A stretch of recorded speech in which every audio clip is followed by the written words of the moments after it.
Hi, welcome to Pennsylvania Newsmakers, and thanks for watching. Well, gasoline, $4 per gallon at the pump.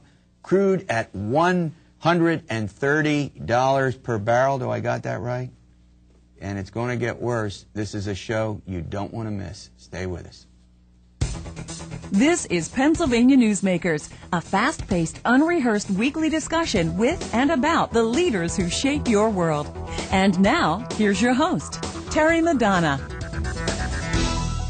Hi, welcome back to the program. Well, to say that we have an energy, the word crisis gets overworked and overworked and overworked, but we are at one of those critical points in American history in regards to energy. I couldn't have a better guest to talk about this, and this is a program you don't want to miss. Mike Love, he's the president of the Energy Association of Pennsylvania. Michael, as always, welcome. Good to be here, Terry. Thank you. I'll tell you what, you almost don't know how to describe this situation. I mean, with all that's going on with energy, not just in a country where we're seeing that kind of on one end, the tail end. Gasoline, $4 per gallon, you pull up to the pump. But we're in a worldwide situation that is not likely to change anytime soon. Am I right or am I wrong? No, you're absolutely right. You know, a year ago we were together and we talked about the imminent likelihood of $4 gasoline. I think we might well see 5 or 6. Yeah. And so then the question becomes, do we have any national leadership? And sadly on energy, national leadership is an oxymoron. It's just not happening. And so the only thing you can blame whoever you want to blame. You can blame oil companies, you can blame the Middle East, you can blame whoever you want to blame. But the point of the story is that your viewers have to start taking bold action to just try to survive what's going on out there. So in other words, you don't want them to be hapless consumers. You just sit around and there are things that ought to be done, right? Yeah, there are things that ought to be done. I mean, all we can do is start minimizing energy in our lives. I obviously could lose some weight. I didn't get where I am today because it happened overnight. And to correct that situation, I'm going to have to do some changes gradually.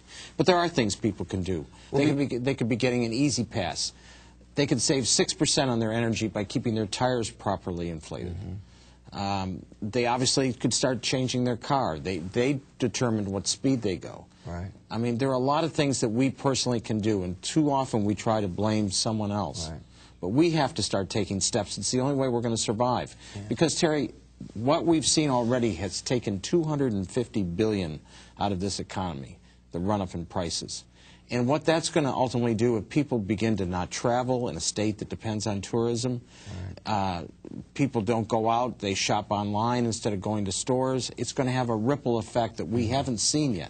You know, as we chat, we're going to put some websites up that you brought with us that you think people ought to get a look at to figure out for themselves what they need to do to help conserve energy and save them money. I mean, it's a combination of things we're trying to accomplish here. That's right, and energy conservation on some of these websites. I mean, you have to start thinking, for example, in your house.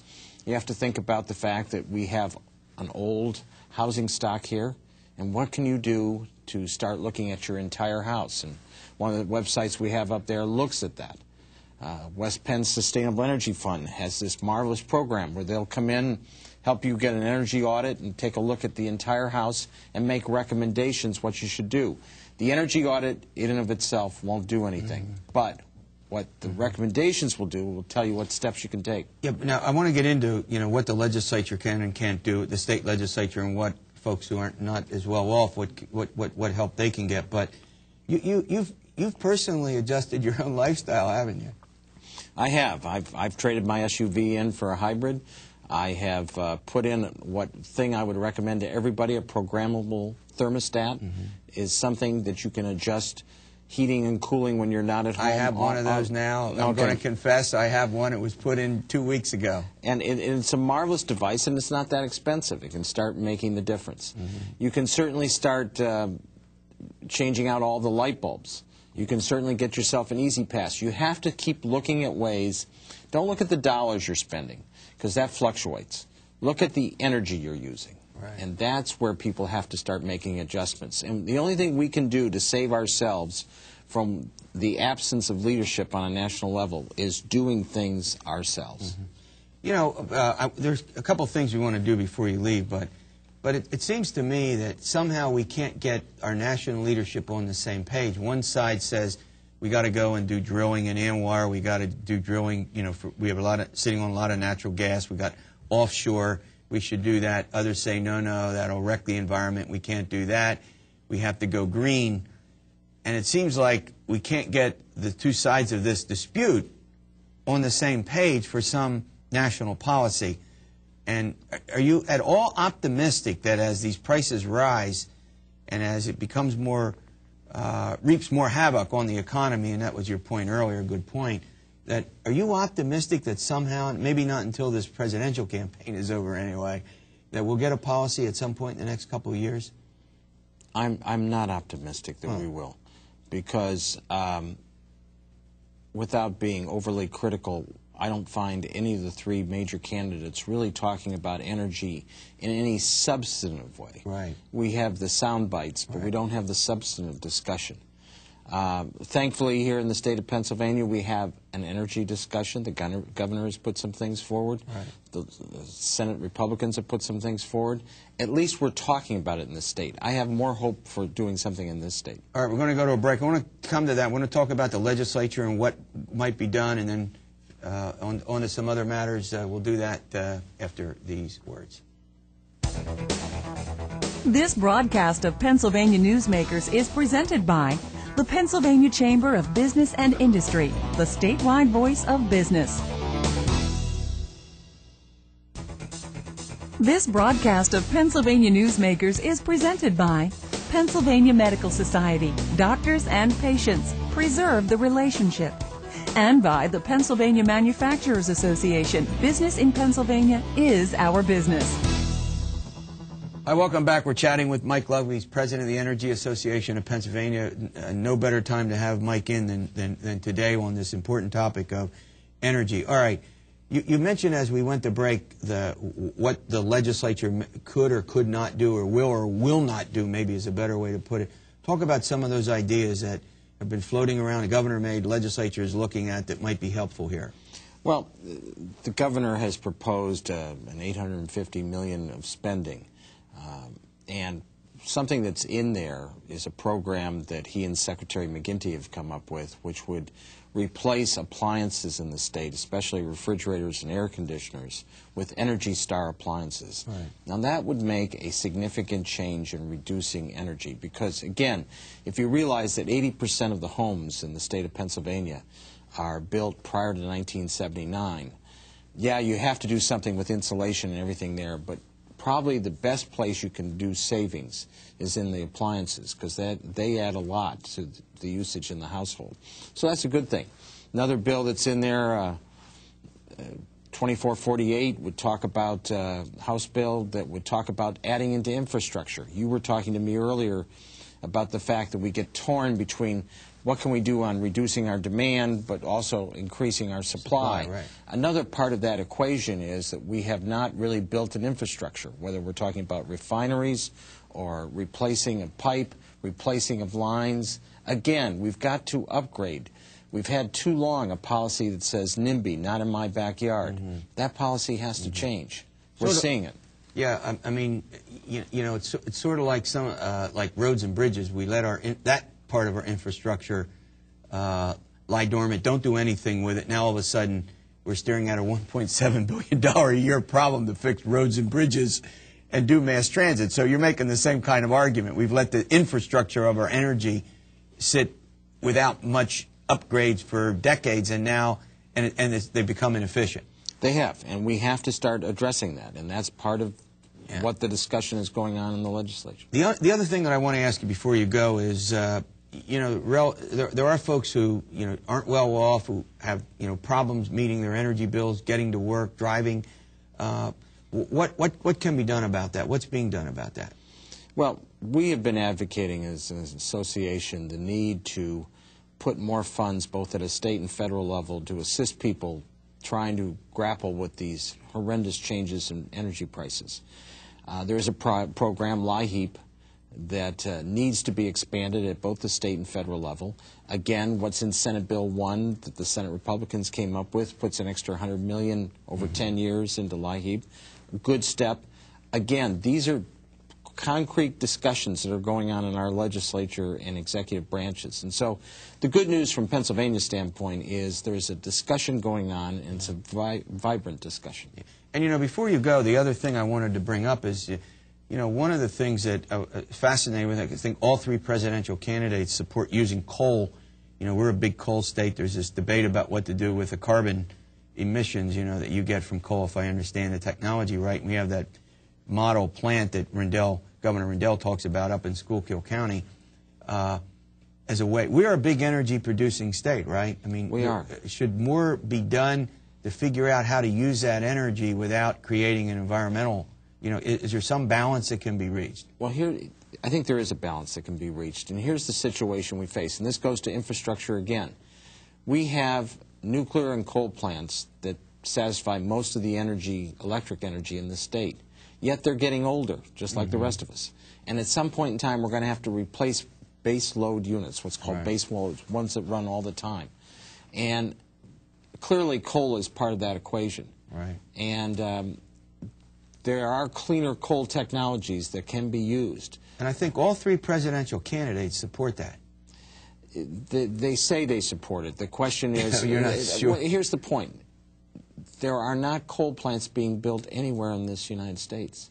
We sit on a great abundance of coal, but all we're doing is building natural gas plants. In the long run, all that's going to do is drive up the price of natural gas to follow along with gasoline. So we have to have a balanced approach, and certainly coal is part of that. All right, well, look, as always, thanks for coming in. Great update. We appreciate this.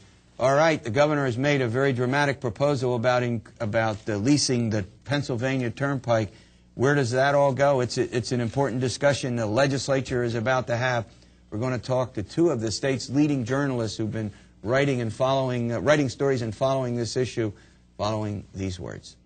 This broadcast of Pennsylvania Newsmakers is brought to you by Pennsylvania Credit Union Association. Pennsylvania Credit Unions, where people are worth more than money. To find a credit union that is right for you, check out ibelong.org. And by the Energy Association of Pennsylvania, Pennsylvania's energy information source. This broadcast of Pennsylvania Newsmakers is presented by the State System of Higher Education. 14 state-owned universities. The state system is the largest provider of higher education in Pennsylvania. And by the Hospital and Health System Association of Pennsylvania, working towards a healthy Pennsylvania. Hi, welcome back to the program. Joining me now is Brad Bumstead with the Pittsburgh Tribune-Review and Robert Swift with Times-Shamrock newspapers, journalists all. Folks we call in on a regular basis to provide update on important things in the legislature. Well, the governor of the state, as he promised he would do, brought a bid to do what? Lease the Pennsylvania Turnpike. It's a huge amount of money. Here to chat about its implications are my two journalist friends. Brad, let me start with you. Well, quickly, for our viewers, go over kind of the outline of the terms of this, which I think are important. It's a 75-year lease. There were 3 bidders for it, and the final, the winner of the highest bid was a company called Abertis of Spain, and they're combined with a group called Citigroup in the U.S. Abertis is a Spanish company. And they offered this bid for a 75-year lease, and the terms are that the rates would be the same as under our current transportation plan, 25% increase the first year in fares, about 3% thereafter. Rendell says, Governor Rendell, that maintenance would be maintained at the same level as the Turnpike. Sounds good. Legislators weren't too excited about it. Yeah, we're going to get to that. Now, Robert, you've been covering Harrisburg for a long time. The Turnpike operation itself has had its ups and downs. I mean, in terms of its popularity, in terms of its, and obviously there'll be tremendous resistance in some respects. You know, even within the Turnpike Commission itself, to having its whole operation upended in a sense. And what's your sense about whether this idea and this plan could actually replace what the Turnpike does? Well, on the surface of it, if you look at, there are more lawmakers who live in districts along the Turnpike than along the current method of towing I-80, which has been controversial since it was authorized. But there was some reports out that the other part of the Pennsylvania gas tax that we also rely on for transportation is starting to decline because people are driving less because of the high gas prices. And one uncertain factor in this equation, if PennDOT has already shelved a few major highway projects, even with the funding law passed last year. Now, you mean they were supposed to do some upgrades or some expansions, and they put them off? These are projects that were normal highway, improvement projects. Bypasses, a big one in the Poconos. So they put them off because they may not get to do them at all. Even under the current law we have, they're still worried about the revenue. Oh, I got it. So if they start to announce more of these projects in lawmakers' districts, that could start to change the equation. Now let me make sure I understand this. Because there's so many more senatorial and legislative districts involved in the Turnpike, does that mean it's more likely to pass or less likely to pass? It's less likely to pass because of the lawmakers with districts along the Turnpike would prefer the current law, which puts the burden on tolls on Interstate 80. Another key element to this, Terry, is Interstate 80 across the northern part of the state. Tolling I-80 is a key element of Act 44, the current transportation plan. But they need federal approval to be able to do I-80. If they don't get the federal approval, if the U.S. Department of Transportation would come in and say, "No, guys, you can't do it," then that is going to increase some support for Rendell's plan, because all of a sudden they'll be short $400 or $500 million of revenue in their transportation plan. They'll have to come up with it from somewhere, and he's going to say, "Okay, now we go back to Plan B.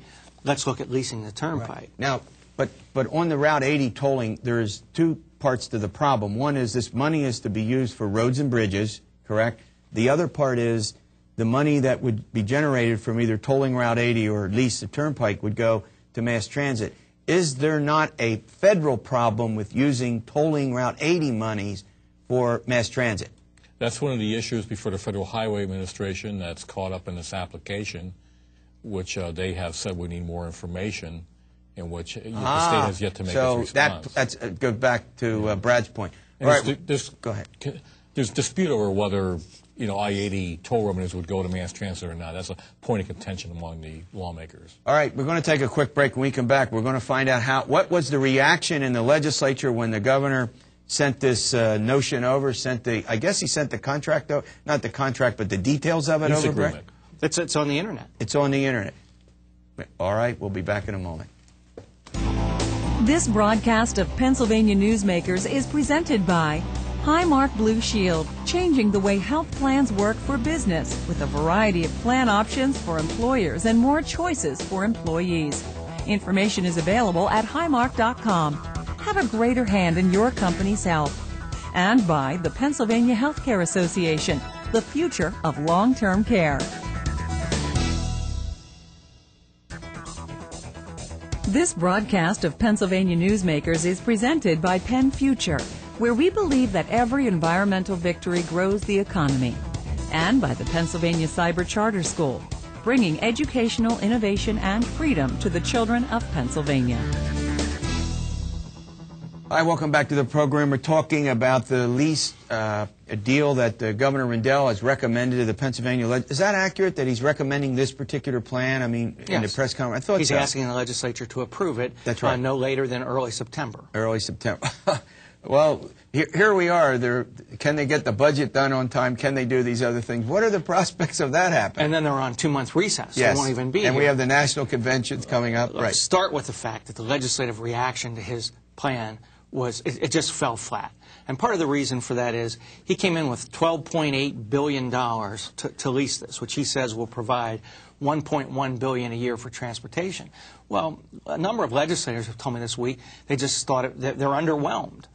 There was a lot of talk that this could be $20, $25, $30 billion. And 12.8 is a lot of money, but it's just not knocking people's socks off. And that's part of the... And it's not all that much more than tolling Route 80, right? No. I mean, go ahead, Robert. $150 million more a year. And there's some question of whether that stuff has to be subtracted from that $12.8 billion. One of the skeptics, Representative Keith McCall, an architect of Act 44, is saying that Well, the Turnpike has about a $4 billion debt that has to be assumed by someone. The Turnpike Commission, that is. And so there's jostling about the numbers going on, too. Is this just too complicated? I mean, as you pointed out, the governor had a press conference, and the deal is a foot high, right? I mean, the agreement is a foot high. Is this just one of those things that the complexity of it is so great that it overwhelms people in terms of the implications of it? Well, if I could say yes and no. Yes, you can say both. Yes, in the sense that legislators really haven't seen any of this yet. Their complaint is this has all been put together behind closed doors, and it's been a secret process. So this is all new to them right now, and now they're being asked to approve it in a couple months. But given time to explore it in public hearings and all of that, no, it's not too complicated. They deal with far more complicated issues on taxes and other things. But does it come, Robert, at an unusually bad time in a sense, because they got all these things to do before June 30, then they go away for a couple of months?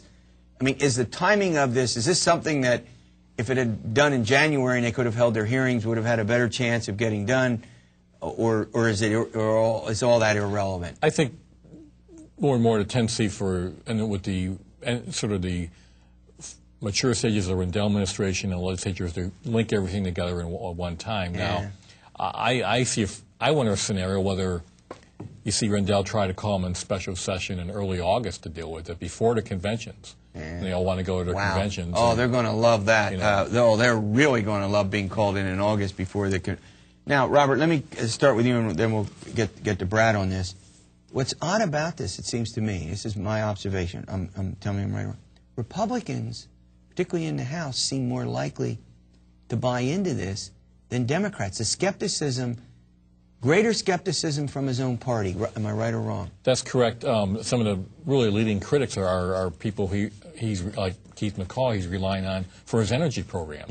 He's in the case of Republicans, there is always been some interest among Republicans about what they call these they call it public-private partnerships for road building, and they like those. And this is something that has an appeal among them. Right. A couple seconds left. Is he right about that?